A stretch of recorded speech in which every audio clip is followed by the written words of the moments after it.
Greetings, I'm Debbie Mercer, Dean of the College of Education at Kansas State University, and I'd like to welcome you to Teaching Basics 101. Why this video series? Because we know we have individuals stepping into classrooms to be the instructional leader that haven't had the opportunity to complete a teacher preparation program. So we ask our faculty and alums, what are the most important things to help a brand new individual be successful? And the 10 topics that make up the original part of this series are what emerged as the most important.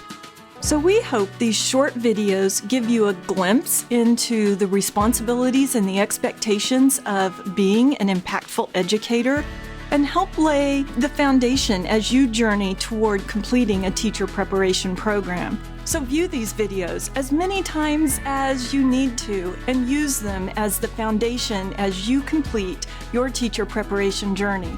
Welcome to the profession.